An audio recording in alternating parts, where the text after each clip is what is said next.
नमस्कार, एक बार फिर से आप सभी का स्वागत है आज के इस ऑनलाइन टेस्ट के अंदर। देखिए, हम लोग का जो हिंदी है जिसका गद्य खंड है, गोधली भाग 2 का, उसका 12 चैप्टर हम लोगों ने कंप्लीट कर लिया है और काफ़ी बेहतरीन तरीके से हमने उसको कंप्लीट करा है। तो 12 चैप्टर खत्म होने के बाद एक टेस्ट तो बनता है और काफ़ी बेहतरीन और जानदार टेस्ट बनता है कि नहीं बनता है? कमेंट सेक्शन में हाँ और ना बताइए, बनता है टेस्ट कि नहीं बनता है? बिल्कुल बनता है ना? तो एक टेस्ट जो हम सोचे कि आज का जो संडे है, सॉरी, आज का जो सैटरडे है, आज का ये टेस्ट तो बनता ही बनता है और शानदार टेस्ट हम आज के सेशन में करने वाले हैं। और इसके अंदर जो है 1 से लेकर के 12 तक के सभी चैप्टर्स के जो है बेहतरीन प्रश्न को इसके अंदर समाहित किया गया है। सभी चैप्टर से हमने थोड़े बहुत प्रश्न जो है वो उठाए हैं। किसी किसी से थोड़े ज़्यादा हैं जिससे ज़्यादा पूछे जाते हैं, थोड़े थोड़े किसी से कम है जिससे कम पूछे जाते हैं, लेकिन है 1 से लेकर के 12 तक के चैप्टर के सभी प्रश्नों से मिक्स करके इसके अंदर उठा करके हमने डाला है। तो ये ऑब्जेक्टिव जो है वो आप लोगों के क्वेश्चन बैंक के ही है हिसाब से है और हिंदी का जो क्वेश्चन बैंक है उसके हिसाब से आप लोगों का है। सभी वर्षों में कई बार पूछा गया भी प्रश्न है इसके अंदर, तो उस वाले प्रश्न को भी आपको ध्यान में देखना है। और आपको ये बता दें कि परीक्षा में जो छपने वाला प्रश्न है उसका ये एक प्रीव्यू है, उसका एक प्रारूप आप कह सकते हो और काफी जानदार प्रश्न है। तो आप लोगों को शुरू से लेकर के लास्ट तक आप लोगों को इस टेस्ट को देना है और प्रत्येक सवाल का जवाब देने के लिए आपके पास 30 सेकंड का समय होगा। उसी 30 सेकंड का समय में आप लोगों को उसका जवाब दे देना है। हम इत्मीनान से करवाएंगे, घबराना बिल्कुल भी नहीं है, बिल्कुल परेशान नहीं होना है, घबरा के गलत जवाब नहीं देना। प्रश्न को पहले इत्मीनान से पढ़ना है, फिर उसके बाद जवाब को देना है।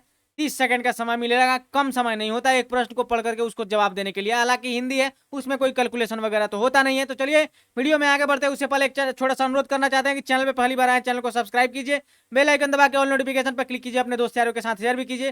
टेलीग्राम का लिंक डिस्क्रिप्शन में दिया गया है, जाकर के उसका ज्वाइन भी कीजिए। तो चलिए बेहतरीन प्रश्न का शुरुआत करते हैं। सबसे पहला प्रश्न आपके सामने लेकर के आते हैं। पहला सवाल जो है वो आपके सामने आ चुका है और ये जो चैप्टर, ये जो प्रश्न है, ये हमारे श्रम विभाजन और जाति प्रथा वाला चैप्टर जो है उससे लिया गया है। तो इस प्रश्न का जवाब आपको बताना है कि श्रम विभाजन और जाति प्रथा पाठ बाबा साहेब के किस भाषण का संपादित अंश है? The caste in India and their mechanism, या फिर जेनेसिस एंड डेवलपमेंट, या फिर एनहिलेशन ऑफ द कास्ट, या फिर हु आर शूद्राज? आराम से जवाब देना है आप लोगों को।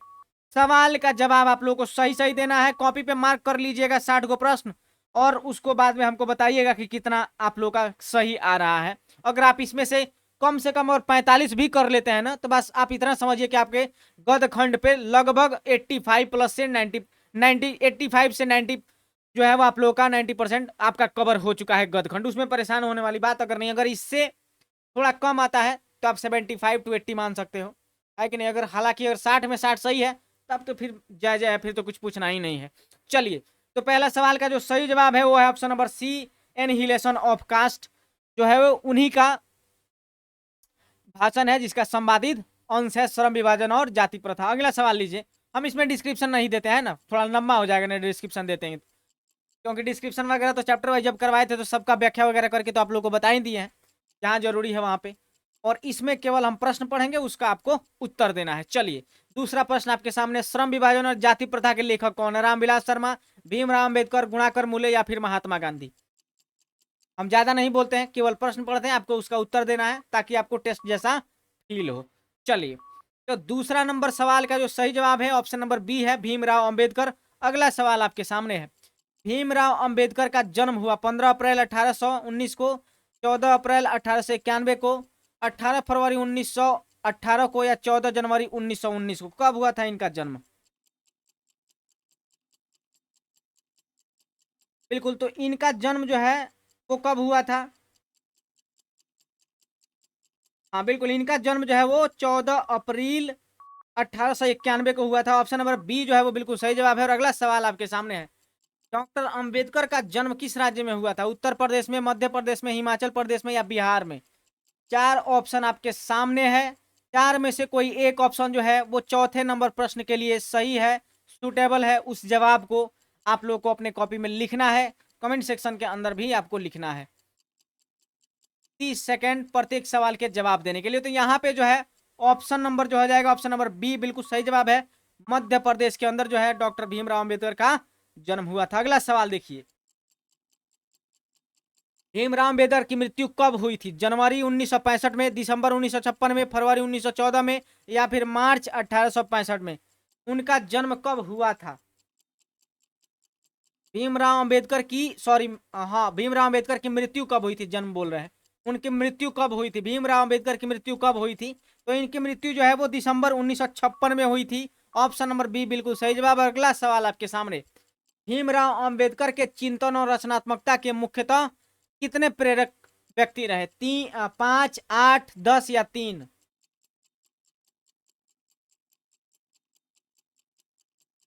फटाफट से जवाब आप लोग देते चलिएगा और कॉपी में लिखिएगा भी, है कि नहीं, ताकि आपको मिलाने में आसान हो कि कितना आप लोग का सही और कितना गलत हुआ, है कि नहीं, ताकि उसको कमेंट सेक्शन में आप क्लास खत्म होने के बाद आप हमको लिख करके बता सके ताकि हम उसको देख पाए। तो जी बिल्कुल यहाँ पे ऑप्शन नंबर डी जो है वो बिल्कुल सही जवाब है। और अगला सवाल आपके सामने है, किसके अनुसार सेनों ने सिद्धांतों को भी बदल दिया था? बेटियों के अनुसार, खोखा के अनुसार, मदन के अनुसार या गिरधर के अनुसार? किसके अनुसार सेनों ने सिद्धांतों को भी बदल दिया था? बेटियों के अनुसार, खोखा के अनुसार, मदन के अनुसार या फिर गिरधर के अनुसार?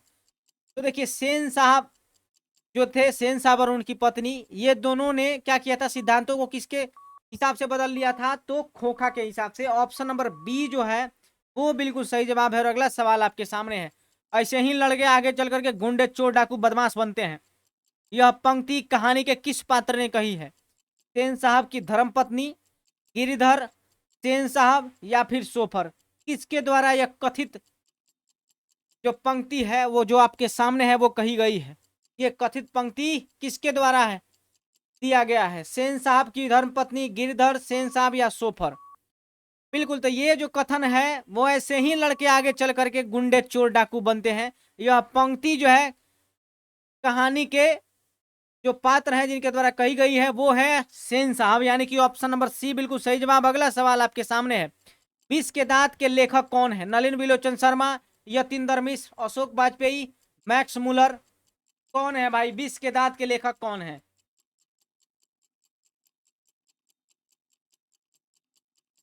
प्रश्न जो है वो काफी महत्वपूर्ण है। वीडियो अच्छा लग रहा हो वीडियो को लाइक कीजिएगा, चैनल को सब्सक्राइब जरूर कर लीजिएगा। आने वाले समय में और भी बहुत सारी चीजें इस चैनल के माध्यम से आप लोगों को मुहैया कराई जाएगी। चलिए, तो यहाँ पे क्या हो जाएगा, ऑप्शन नंबर ए बिल्कुल सही जवाब हो जाएगा, नलिन विलोचन शर्मा जी। अगला सवाल देखिए, विष के दांत समाज के किस वर्ग की मानसिकता उजागर करती है? उच्च वर्ग, निम्न वर्ग, मध्यम वर्ग या निम्न मध्यम वर्ग? विष के दांत समाज के किस वर्ग की मानसिकता उजागर करती है? उच्च वर्ग की, निम्न वर्ग की, मध्यम वर्ग की या फिर निम्न मध्यम वर्ग की? किस वर्ग की करती है?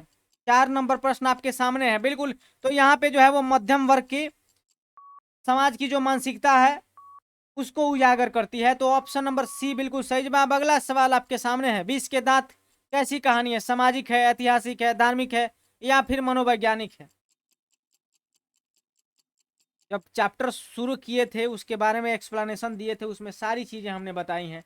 तो जो लोग नहीं देखे हैं वो लोग जा करके देख सकते हैं। काफी बेहतरीन तरीके से उस ऑब्जेक्टिव को करवाया गया है। चैप्टर वाइज ऑब्जेक्टिव हमने हिंदी का करवाया, गद खंड का। जो लोग पहली दफा जुड़ रहे हैं ना वो जा करके देखेंगे, प्ले लिस्ट में सारा वीडियो को अरेंज और सीक्वेंस वाइज रखा गया है, चैप्टर वाइज एकदम नाम लिख लिख करके सबका आराम से जा करके वहां से देख सकते हैं। तो ये जो विष की दांत जो कहानी है वो कैसी है, मनोवैज्ञानिक कहानी है। अगला सवाल आपके सामने है, यानी कि 5 का ऑप्शन नंबर डी बिल्कुल सही है। छठा प्रश्न आपके सामने है, दारिस नामक सोने के सिक्कों से भरा घड़ा किसे मिला था? हेकल को, हकर्स को, वारेन हेस्टिंग्स को या फिर विलियम जोन्स को? किसको मिला था? दारिस नामक सोने के सिक्कों से भरा घड़ा किसे मिला था? हेकल को, हकर्स को, वारेन हेस्टिंग्स को या फिर विलियम जोन्स को? तो बिल्कुल सही जवाब आपका यहाँ जो हो जाएगा ऑप्शन नंबर सी हो जाएगा, वारेन हेस्टिंग्स को मिला था। तो ऑप्शन नंबर सी बिल्कुल सही जवाब। अगला सवाल आपके सामने, भारत कहाँ बसता है? दिल्ली के पास, गांव में, शहरों में, लोगों के मन में? कहाँ बसता है भारत? कहाँ बसता है? भारत की जो अत्यधिक आबादी है वो कहाँ बसती है? दिल्ली के पास बसती है, गांव में बसती है, शहरों में बसती है, लोगों के मन में बसती है, कि कहाँ बसती है? भाई बताइए, आपको इस सवाल का जवाब बताना है। और कॉपी में आप लोग क्वेश्चन का आंसर भी लिखिएगा ताकि लास्ट में आप लोगों को मिलाने में आसान हो, गिनने में आसान हो कि आप लोगों ने कितने प्रश्न का सही जवाब दिया। बिल्कुल, यहाँ पे जो है गांवों के अंदर जो है वो भारत बसता है। ऑप्शन नंबर बी बिल्कुल सही जवाब है। अगला सवाल आपके सामने है, अगला सवाल आपके सामने है, फ्रेडरिक मैक्समुलर किस पाठ के रचयिता है? श्रम विभाजन और जाति जाति प्रथा, नागरी लिपि, भारत से हम क्या सीखें, परंपरा का मूल्यांकन। बिल्कुल यहाँ पे जो फ्रेडरिक मैक्समूलर जो है वो हमारे जो ना, अरे भाई, फ्रेडरिक मैक्समूलर जो है वो किस पाठ के रचयिता है, तो भारत से हम क्या सीखे चैप्टर के पाठ के रचयिता है। ऑप्शन नंबर सी जो है वो बिल्कुल सही जवाब है। अगला सवाल आपके सामने है, भारत से हम क्या सीखे के लेखक कौन है, भीमराव अम्बेडकर, मैक्स मुलर, अमरकांत या बिरजू महाराज। तो मैक्स मुलर है, इसमें क्या संदेह वाली बात है। देखिए प्रश्न दोनों एक ही जैसा है, लेकिन तरीका बदला है ना पूछने का, है कि नहीं। तो वो तरीका आप दिखे, किस तरह के प्रश्न भी आपकी परीक्षा में पूछे जाते हैं और पूछे जा सकते हैं, उसमें कोई संदेह वाली बात नहीं होनी चाहिए। तो 9 नंबर प्रश्न जो है उसका सही जवाब ऑप्शन नंबर बी है। अगला सवाल आपके सामने है, मैक्स मुलर का जन्म कहाँ हुआ था, पटना, जर्मनी, दिल्ली की छपरा। मैक्स मुलर तो हमारे देश के थे नहीं, है कि नहीं। तो पटना, दिल्ली और छपरा जैसे शहरों में इनका जन्म होना तो स्वाभाविक है ही नहीं। तो एक ही ऑप्शन बच जाता है, ऑप्शन नंबर बी जो है वो बिल्कुल सही जवाब है। ऑप्शन नंबर बी, जर्मनी के अंदर मैक्स मुलर का जन्म हुआ था। अगला सवाल आपके सामने है, अगला सवाल आपके सामने है, लेखक के अनुसार मनुष्य के नाखून किसके जीवंत प्रतीक हैं, मनुष्यता के, सभ्यता के, पार्श्ववृत्ति के या फिर सौंदर्य के। लेखक के अनुसार मनुष्य के नाखून किसके जीवंत प्रतीक हैं, मनुष्यता के, सभ्यता के, पार्श्ववृत्ति के या फिर सौंदर्य के, किसके हैं। लेखक के अनुसार मनुष्य के नाखून किसके जीवंत प्रतीक हैं, मनुष्यता के हैं, सभ्यता के हैं, पार्श्ववृत्ति के हैं या फिर सौंदर्य के हैं। चलिए तो यहाँ पे क्या हो जाएगा, ऑप्शन नंबर सी बिल्कुल सही जवाब हो जाएगा। लेखक के अनुसार जो मनुष्य के नाखून है वो पार्श्वी वृत्ति के हैं, ऑप्शन नंबर सी बिल्कुल सही जवाब। अगला सवाल आपके सामने है, हजारी प्रसाद द्विवेदी जी का जन्म कब हुआ, 1907 में, 1906 में, 1905 में या फिर 1904 में, कब हुआ था इनका, इनका जन्म आपको बताना है। हजारी प्रसाद द्विवेदी जी का जन्म कब हुआ था, 1907 के अंदर हुआ था, 1906 के अंदर हुआ था, 1905 या 1904 के अंदर। तो बिल्कुल यहाँ पे जो ऑप्शन नंबर ए बिल्कुल है वो सही जवाब है। आप उसका दामन थाम सकते हैं, वो प्रश्न के सही उत्तर की तरफ लेकर के जाएगा। 1907 ऑप्शन नंबर ए बिल्कुल सही जवाब। अगला सवाल आपके सामने है, हजारी प्रसाद द्विवेदी किस निबंध के रचयिता है, नागरी लिपि, नाखून क्यों बढ़ते हैं, परंपरा का मूल्यांकन या फिर शिक्षा और संस्कृति। हजारी प्रसाद द्विवेदी किस निबंध के रचयिता हैं, तो बिल्कुल यहाँ पे सही जवाब जो हो जाएगा, नाखून क्यों बढ़ते हैं, सॉरी ये जो है परंपरा का मूल्यांकन जो है वो उनका लिखा हुआ है। ऑप्शन नंबर सी जो है वो बिल्कुल सही जवाब है। अगला सवाल आपके सामने है,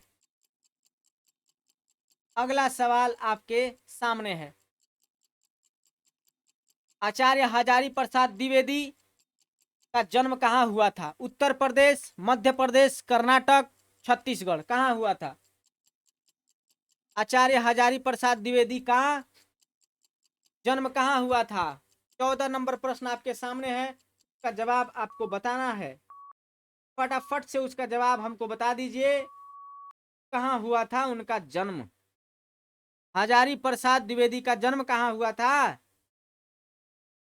बिल्कुल यहाँ पे जो है हजारी प्रसाद द्विवेदी जी का जो जन्म हुआ था वो उत्तर प्रदेश के अंदर हुआ था। कहाँ हुआ था, उत्तर प्रदेश के अंदर हुआ था। और अगला सवाल आपके सामने है, अगला सवाल आपके सामने है, बिल्कुल सही जवाब आपको देने हैं 15 नंबर प्रश्न के। 15 नंबर प्रश्न जो है वो बिल्कुल सही जवाब है।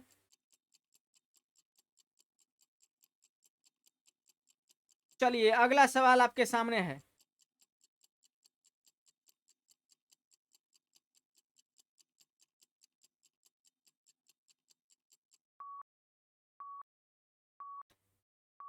अरे हजारी प्रसाद द्विवेदी जी वाला जो था ना, ऑप्शन नंबर बी ठीक है, नाखून क्यों बढ़ते हैं। ये देखिए थोड़ा सा 1 मिनट इधर मिस्टेक हो गया है भाई साहब। 13 नंबर प्रश्न का जो जवाब है, इधर मिला लीजिए फिर से, 13 नंबर प्रश्न का जो सही जवाब है वो है ऑप्शन नंबर बी, परंपरा का मूल्यांकन। अगला सवाल देखिए, इनका जन्म जो है हजारी प्रसाद द्विवेदी जी का जन्म कहाँ हुआ था, उत्तर प्रदेश के अंदर हुआ था। ठीक है अगला सवाल देखिए, उत्तर भारत से नागरी लिपि के लेख कब से कब मिलने लगते हैं, 8वीं सदी से, 6ठी सदी से, 9वीं सदी से या फिर 4थी सदी से, किस सदी से मिलने लगते हैं।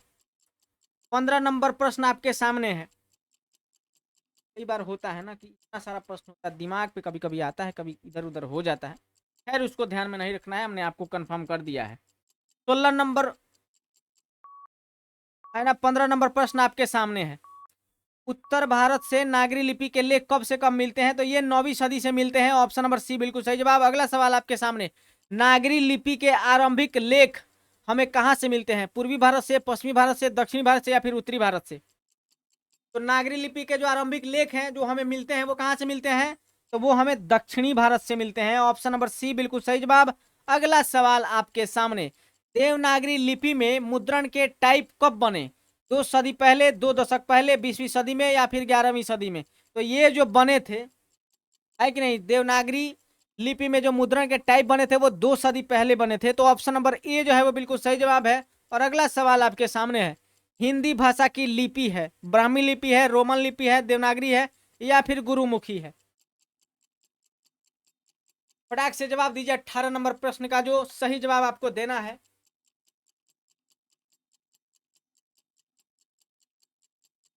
बिल्कुल, तो हिंदी भाषा का जो लिपि है वो क्या लिपि है? वो है देवनागरी लिपि। ऑप्शन नंबर सी बिल्कुल सही जवाब है। अगला सवाल देखिए और उसका जवाब दीजिए। तब तक 2-4 बूंद दवाओं का थोड़ा अपने दुख जीव के साथ जो है स्पर्श करवाते हैं। गुणाकर मूले का जन्म किस राज्य में हुआ था?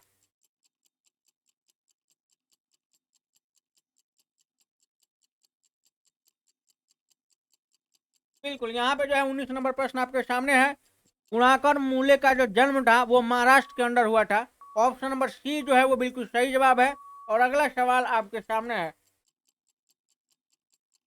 गुणाकर मूले की प्रारंभिक शिक्षा किस परिवेश में हुई थी? नगरीय में, ग्रामीण में, उच्च स्तरीय में या इनमें से कोई नहीं? गुणाकर मूले की प्रारंभ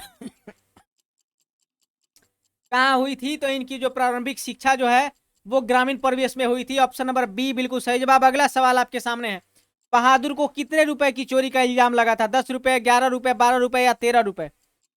बहादुर को कितने रुपए की चोरी का इल्जाम लगा था? तो देखिए, उनके ऊपर जो चोरी का इल्जाम लगा था बहादुर के ऊपर, वो 11 रुपए के चोरी का इल्जाम लगा था। अगला सवाल आपके सामने है, बहादुर लेखक के घर से अचानक क्यों चला गया? दूसरी नौकरी मिल जाने के कारण, माँ की याद आने के कारण, स्वयं के प्रति लेखक तथा उसके घर वालों के व्यवहार में आए परिवर्तन के कारण, उपयुक्त में से सभी? तो देखिए, बहादुर जो था वो लेखक के घर से इसलिए चला गया था क्योंकि खुद के प्रति उसको ऐसा महसूस होने लगा कि लेखक तथा उसके घर वालों का व्यवहार जो है उसमें अब परिवर्तन आ रहा है। तो ऑप्शन नंबर सी जो है वो बिल्कुल सही जवाब है। और अगला सवाल आपके सामने है, बहादुर कहानी के कहानीकार कौन है? नलिन बिलोचन शर्मा, अमरकांत, विनोद कुमार शुक्ल, अशोक वाजपेयी? कौन है भाई साहब बहादुर कहानी के लेखक? अब बताइए, बहादुर कहानी के लेखक कौन है? बताइए बताइए, जल्दी जल्दी बताइए। आप ही लोग को तो बताना है, दूसरा बताएगा कौन? अगर आप नहीं बताएंगे तो फिर कौन बताएगा? तो बहादुर कहानी के जो कहानीकार हैं वो अमरकांत है। ऑप्शन नंबर बी बिल्कुल सही जवाब। अगला सवाल आपके सामने है, बहादुर अपने घर से क्यों भाग गया था? गरीबी के कारण, माँ की मार के कारण, शहर घूमने के लिए या फिर भ्रमवश? क्यों भाग गया था अपने घर से? गरीबी के कारण भागा था? नहीं भागा था। शहर घूमने के लिए गया था? नहीं गया था। भ्रमवश भाग गया था गलती से? नहीं, माँ ने उसकी इतनी कुटाई करी थी जिसकी वजह से वो भाग गया था। तो ऑप्शन नंबर बी जो है वो बिल्कुल सही जवाब है। अगला सवाल आपके सामने है, अमरकांत का जन्म कब हुआ? जुलाई 1925 में, जुलाई 1926 में, जुलाई 1924 में या फिर जुलाई 1927 में? कब हुआ था? कब हुआ था? 25 का जवाब आप लोग को देना है। तो बिल्कुल यहाँ पे 19 जो है 1925 के अंदर हुआ था, जुलाई 1925 में। ऑप्शन नंबर ए बिल्कुल सही जवाब। अगला सवाल आपके सामने, जातीय अस्मिता की दृष्टि से इतिहास का प्रवाह कैसा है? विच्छिन्न है, अविच्छिन्न है, विच्छिन्न और अविच्छिन्न दोनों है, इनमें से कोई नहीं है? तो देखिए, जातीय अस्मिता की दृष्टि से जो इतिहास का जो प्रवाह है वो अविच्छिन्न है, यानी कि ऑप्शन नंबर बी जो है वो बिल्कुल सही जवाब है। अगला सवाल आपके सामने है, साहित्य की परंपरा का पूर्ण ज्ञान किस व्यवस्था में संभव है? सामंती व्यवस्था में, पूंजीवादी व्यवस्था में, समाजवादी व्यवस्था में या उपयुक्त में से सभी? साहित्य की परंपरा का पूर्ण ज्ञान जो है वो समाजवादी व्यवस्था में जो है वो संभव है। अगला सवाल आए उससे पहले इसका जवाब जान लीजिए कि ऑप्शन नंबर सी जो है वो बिल्कुल सही जवाब है। और अगला प्रश्न आपके सामने आ जाता है, परंपरा का मूल्यांकन पाठ के लेखक है नलिन बिलोचन शर्मा, अशोक वाजपेयी, रामविलास शर्मा या फिर भीमराव अम्बेडकर? परंपरा के मूल्यांकन के लेखक का नाम आपको बताना है। 29 नंबर प्रश्न आए उससे पहले 28 नंबर प्रश्न का जवाब आपको देना ही पड़ेगा। ऑप्शन नंबर सी जो है वो बिल्कुल सही जवाब है, रामविलास शर्मा जी के द्वारा रचित है परंपरा का मूल्यांकन। और अगला सवाल आपके सामने है, रामविलास शर्मा का जन्म कहाँ हुआ था? लखनऊ के अंदर हुआ था, बिहार के अंदर, पटना के अंदर, या फिर उत्तर प्रदेश के अंदर? रामविलास शर्मा जी का जन्म आपको बताना है कि कहाँ हुआ था। तो इनका जो जन्म हुआ था, बिल्कुल यहाँ पे इनका जो जन्म हुआ था उत्तर प्रदेश के अंदर हुआ था।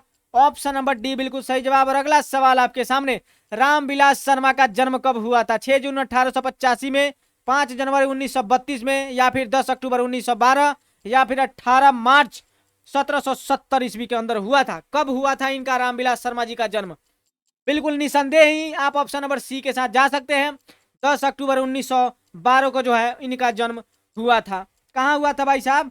उत्तर प्रदेश के अंदर हुआ था। ऑप्शन नंबर सी बिल्कुल सही जवाब। और अगला सवाल आपके सामने है, सवालों का जो झड़ी है ना वो लगा हुआ है, और अब तक जो है, अरे क्या बोले, अब तक जो है हम लोग 30 प्रश्न से ज्यादा कर चुके हैं। 31 नंबर प्रश्न के सामने हम आ खड़े हुए हैं। 30 प्रश्न और आप लोगों के सामने आना बाकी है। सभी सवालों का जवाब दीजिए। ये प्रश्न है आपके परीक्षा में पूछे गए प्रश्न है, तो आप इसको नजरअंदाज नहीं कर सकते हैं। हम आपको बार बार बोलते हैं ना कि इस अंदाज में इस प्रश्न को नजरअंदाज ना कीजिए कि ये पता नहीं परीक्षा में पूछा जाएगा कि नहीं पूछा जाएगा। ये प्रश्न जो है आपके परीक्षा में पूछा जाएगा। ये समझ लीजिए कि छपने वाला प्रश्न है जो आपके सामने हम मुखातिब करवा रहे हैं, आपसे मुखातिब करवा रहे हैं, आपके आंखों के सामने से होकर के प्रश्न बाई प्रश्न जो है उसको हम गुजार रहे हैं। तो 31 नंबर प्रश्न आपके सामने आ चुका है। उसका सही जवाब जो है, रामविलास शर्मा कौन से राज्य में पढ़ने गए थे? उत्तर प्रदेश, गुजरात, असम या नागालैंड? तो देखिए, ये जो रामविलास शर्मा जी थे ये कौन से राज्य में पढ़ने गए थे? तो ये तो थे ही उत्तर प्रदेश में, और पढ़ने भी उत्तर प्रदेश के ही किसी शहर के अंदर गए होंगे। तो ऑप्शन नंबर ए जो है वो बिल्कुल सही जवाब है। अगला सवाल आपके सामने है, पंडित बिरजू महाराज लखनऊ घराने की किस पीढ़ी के कलाकार हैं? 6ठी पीढ़ी के, 7वीं पीढ़ी के, 9वीं पीढ़ी के, या फिर 8वीं पीढ़ी के? किस पीढ़ी के कलाकार हैं? आपको यह बताना है कि किस पीढ़ी के कलाकार हैं पंडित बिरजू महाराज लखनऊ घराने के, किस पीढ़ी के कलाकार हैं? 6ठी पीढ़ी के, 7वीं पीढ़ी के, 9वीं पीढ़ी के, या फिर 8वीं पीढ़ी के? देखिए यहाँ पे जो है बिल्कुल सही जवाब ऑप्शन नंबर बी जो है वो बिल्कुल सही जवाब है, 7वीं पीढ़ी के कलाकार है। अगला सवाल देखिए, जब पंडित बिरजू महाराज को संगीत नाटक अकादमी अवार्ड मिला तब उनकी उम्र क्या थी? 27 वर्ष थी, 26 वर्ष थी, 25 वर्ष थी, या फिर 24 वर्ष थी? आपको उनकी उम्र बतानी है जब उनको नाटक अकादमी अवार्ड से उनको सम्मानित किया गया तब उनकी उम्र क्या थी? तो 27 वर्ष थी। ऑप्शन नंबर ए बिल्कुल सही जवाब है। अगला सवाल आपके सामने है, पंडित बिरजू महाराज का जन्म कब हुआ था? 4 फरवरी 1938 को हुआ था, या फिर 4 फरवरी 1937 को हुआ था, या फिर 4 फरवरी 1937 को हुआ था, या फिर 4 फरवरी 1935 को हुआ था?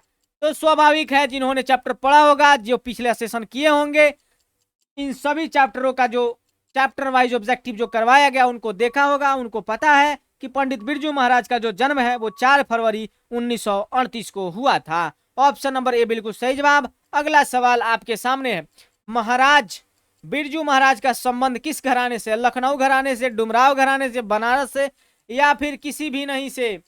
किसी भी नहीं क्या होता है भाई साहब? किसी से नहीं, ये हो सकता है। तो बिल्कुल बिरजू महाराज का संबंध जो है वो लखनऊ घराने से था। ऑप्शन नंबर ए बिल्कुल सही है। अगला सवाल देखिए, जीत जीत मैं निखरत हूं का संबंध किससे है? शंभू महाराज, लच्छू महाराज, बिरजू महाराज, या किशन महाराज? तो देखिए, हालांकि थोड़ी एक्सप्लेनेशन तो दे ही दिए हैं, फिर क्या ही बताएं। चलिए, यहाँ पे जीत जीत मैं निखरत हूँ पार्ट से जो इनका संबंध है, जो अगाध संबंध है जिस चैप्टर से, इस पार्ट से, वो है बिरजू महाराज। ऑप्शन नंबर सी बिल्कुल सही जवाब। अगला सवाल आपके सामने, जीत जीत मैं निखरत हूँ किसकी रचना है? अमरकांत की है, बिरजू महाराज की है, रामविलास शर्मा की है, या फिर मैक्स मुलर की है? किन की है भाई साहब, जल्दी से बताइए। ये जो जीत जीत मैं निखरत हूँ, ये जो रचना है वो बिरजू महाराज का है ना। ऑप्शन नंबर बी बिल्कुल सही जवाब। अगला सवाल आपके सामने, अभिनयों में 19 दिनों के प्रवास के दौरान लेखक ने कितने गद्य की रचना की? कितनी बारीक प्रश्नों को उठाया गया है, और इतने ही बारीक प्रश्न भी आपके परीक्षा में पूछे जाते हैं। और ये प्रश्न जो पढ़े हैं उनके लिए बेहद ही आसान है, उनको लगता होगा कि क्या ही प्रश्न है, और जो नहीं पढ़ेंगे क्या प्रश्न है, इस तरह का उनके चेहरे पर भाव होगा, वाह वाला भाव, इस टाइप का भाव उनके चेहरे पे होगा। कैसा प्रश्न पूछ दिया, खैर 38 नंबर प्रश्न का जो सही उत्तर है ऑप्शन नंबर ए है, उनकी जो उम्र थी वो 27 वर्ष थी। और अगला सवाल देखिए, ल मादोमोजेल्द द अविन्यो किसकी कृति है? Leonardo da Vinci, Picasso, Rabindranath Tagore या विंसेंट वैन गो, किसकी रचना है, किसकी कृति है? तो बिल्कुल यहाँ पे जो है ऑप्शन नंबर बी बिल्कुल सही जवाब, पिकासो की रचना है ये। इनकी रचना है पिकासो की है, ऑप्शन नंबर बी बिल्कुल ठीक है। अगला सवाल आपके सामने है, लाल शत्रुंज का धार्मिक उपयोग कब से कब तक होता रहा? 11वीं सदी से फ्रेंच क्रांति तक, 12वीं सदी से फ्रेंच क्रांति तक, 13वीं सदी से फ्रेंच क्रांति तक, या फिर 14वीं सदी से फ्रेंच क्रांति तक। तो बिल्कुल यहाँ पे जिनके साथ आप जा सकते हैं, जो आपको सही दिशा दिखाएंगे इस प्रश्न के सही उत्तर के लिए, वो है ऑप्शन नंबर डी, 14वीं सदी से फ्रेंच क्रांति तक। अगला सवाल आपके सामने है, अविन्यो कहाँ स्थित है? फ्रांस के अंदर, रूस के अंदर, भारत के अंदर, मिस्र के अंदर? तो अविन्यो जो है वो कहाँ स्थित है? फ्रांस के अंदर स्थित है। कहाँ स्थित है? फ्रांस के अंदर स्थित है। और किस नदी के तट पर है ये भी बता दीजिएगा हमको, थोड़ा हम भी तो जाने कि कितना प्रश्न जो है आपके दिमाग में आज भी बैठा हुआ है, जो निकल के जा नहीं सकता है कभी भी। वो चाहे परीक्षा बीत जाए, चाहे परीक्षा नजदीक आए, चाहे रिवीजन चल रहे हो, चाहे पढ़ रहे हो, कैसे भी उस प्रश्न का उत्तर जो है आपके दिमाग के अंदर है। तो बिल्कुल यहाँ पे 41 का ऑप्शन नंबर ए बिल्कुल सही है। अगला सवाल आपके सामने, अशोक वाजपेयी का जन्म कब हुआ था? 16 जनवरी 1941 में, 18 अप्रैल 1861 में, 15 जनवरी 1885 में, या फिर 20 मार्च 1912 में? कब हुआ था? बिल्कुल यहाँ पे जो है इनका जो सही जवाब है ऑप्शन नंबर ए बिल्कुल ठीक है, 16 जनवरी 1941 में इनका जन्म हुआ था। अगला सवाल आपके सामने है, मछली कहानी में किस वर्ग का चित्रण है? बाबू मेरे, मछली कहानी का जो वर्ग है, कहानी जो है वो वर्ग आपको बताना है कि किस वर्ग का चित्रण किया गया है। उच्च वर्गीय परिवार का, निम्न वर्गीय परिवार का, निम्न मध्यम वर्गीय परिवार का, या फिर मध्यम वर्गीय परिवार का? तो ये देखिए मछली कहानी जो है वो निम्न मध्यम वर्गीय परिवार की कहानी है। ऑप्शन नंबर सी जो है वो बिल्कुल सही जवाब है। अगला सवाल आपके सामने है, मछली पाठ के लेखक कौन है? रामधारी सिंह दिनकर, रामचंद्र शुक्ल, विनोद कुमार शुक्ल, या फिर प्रेमचंद्र? तो ये जो लिखा हुआ है किनका लिखा हुआ है? विनोद कुमार शुक्ल का लिखा हुआ है। ऑप्शन नंबर सी बिल्कुल सही जवाब। अगला सवाल आपके सामने है, मछली कहानी में किस वर्ग का जीवन वर्णित है? अभी बताए हैं मध्यम वर्ग का है, ऑप्शन नंबर बी ठीक है। अगला सवाल देखिए, विनोद कुमार शुक्ल का जन्म कब हुआ था? 5 फरवरी 1827, 6 जनवरी 1937, 14 नवंबर 1867, या फिर 1 जनवरी 1937 को कब हुआ था? 46 नंबर प्रश्न आपके सामने है, इसका जवाब आपको बताना है कि कब हुआ था। तो यहाँ पे ऑप्शन नंबर डी जो है वो बिल्कुल सही जवाब है, 1 जनवरी 1937 को हुआ था। अगला सवाल आपके सामने है, विनोद कुमार शुक्ल को साहित्य अकादमी पुरस्कार कब मिला था? 1992 को, 1837 को, 1937 को, या फिर 1990 को? कब मिला था? विनोद कुमार शुक्ल को साहित्य अकादमी पुरस्कार कब मिला था? तो इनको मिला था साहित्य अकादमी पुरस्कार 1990 के अंदर मिला था। ऑप्शन नंबर डी बिल्कुल सही जवाब है। हम लोग कर रहे हैं बिहार बोर्ड मैट्रिक परीक्षा 2024 के लिए हिंदी का ऑब्जेक्टिव कर रहे हैं, VBI ऑब्जेक्टिव जो होता है 10th क्लास के हिंदी का VBI ऑब्जेक्टिव ऑनलाइन टेस्ट के माध्यम से हम लोग कर रहे हैं। तो यहाँ पे 48 नंबर सवाल का जो सही जवाब है वो क्या है? व्यक्ति चित्र है। ऑप्शन नंबर सी बिल्कुल सही जवाब है। नौबत खाने में इबादत साहित्य की जो विधा है वो व्यक्ति चित्र है। ऑप्शन नंबर सी बिल्कुल सही जवाब। अगला सवाल आपके सामने है, बिस्मिल्लाह खां के साथ किस मुस्लिम पर्व का नाम जुड़ा है? ईद का, बकरीद का, शब बारात का, कि मुहर्रम का? किसका नाम जुड़ा हुआ है? तो अभी हाल ही में 1-2 रोज पहले ही इस एपिसोड को समाप्त किए थे, उसमें इस प्रश्न का जिक्र बखूबी किया गया था, उसकी व्याख्या भी करी गई थी। तो इनमें जो है जो नाम, जिस मुस्लिम पर्व का नाम जो जुड़ा है वो नाम क्या है? वो नाम है मुहर्रम। ऑप्शन नंबर डी जो है वो बिल्कुल सही जवाब है। अगला सवाल आपके सामने है, नौबत खाने में इबादत पाठ के लेखक कौन है? विनोद कुमार शुक्ल, यतीन्द्र मिश्र, अशोक वाजपेयी, या फिर अमरकांत? तो ये जो लिखा हुआ है नौबत खाने में इबादत, ये जो लेख है वो है हमारे यतीन्द्र मिश्र जी के। ऑप्शन नंबर बी बिल्कुल सही जवाब। अगला सवाल आपके सामने, बिस्मिल्लाह खां का जन्म कहाँ हुआ था? काशी में, दिल्ली में, डुमरांव में, या फिर पटना के अंदर? बिस्मिल्लाह खां का जन्म कहाँ हुआ था? कहाँ हुआ था? तो डुमरांव के अंदर हुआ था। ऑप्शन नंबर सी बिल्कुल ठीक है। अगला सवाल आपके सामने है, यतीन्द्र मिश्र का जन्म कब हुआ था? 1977 में हुआ था, 1997 में हुआ था, 1918 में हुआ था, या फिर 1919 के अंदर हुआ था? कब हुआ था? तो यतीन्द्र मिश्र जी का जो जन्म हुआ था 1977 के अंदर हुआ था। ऑप्शन नंबर ए जो है वो बिल्कुल सही जवाब है। और अगला सवाल आपके सामने है, नलिन बिलोचन शर्मा जन्मता कौन सी भाषा भाषी थे? मतलब कौन से भाषा के भाषी थे? संस्कृत के थे, मगही के थे, हिंदी के थे कि भोजपुरी थे? भोजपुरी के थे। तो नलिन बिलोचन शर्मा जी जो थे वो जन्मजात जिस भाषा को वो बोलते थे वो भोजपुरी था। तो ऑप्शन नंबर डी जो है वो बिल्कुल सही जवाब है। और अगला सवाल आपके सामने है, नलिन बिलोचन शर्मा का जन्म कहाँ हुआ था? दिल्ली के अंदर हुआ था, कलकत्ता के अंदर हुआ था, पटना के अंदर हुआ था, या फिर उत्तर प्रदेश के अंदर हुआ था? नलिन बिलोचन शर्मा का जन्म कहाँ हुआ था?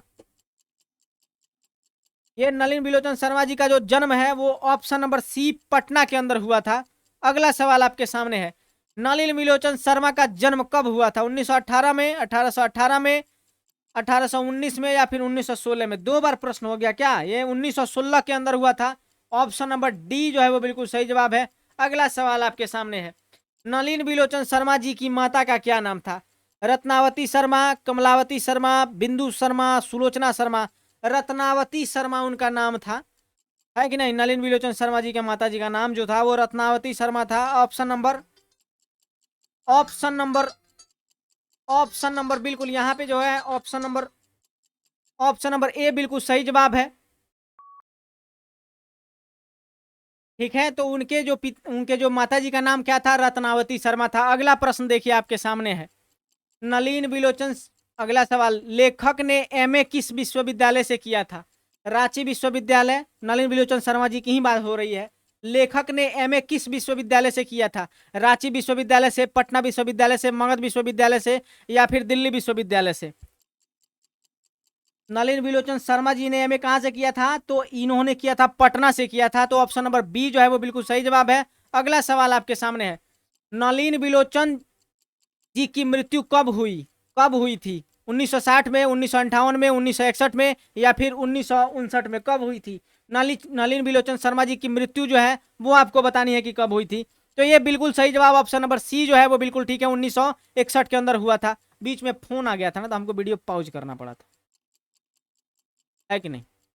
चलिए, और जरूरी फोन था इस वजह से हमको लेना पड़ा है।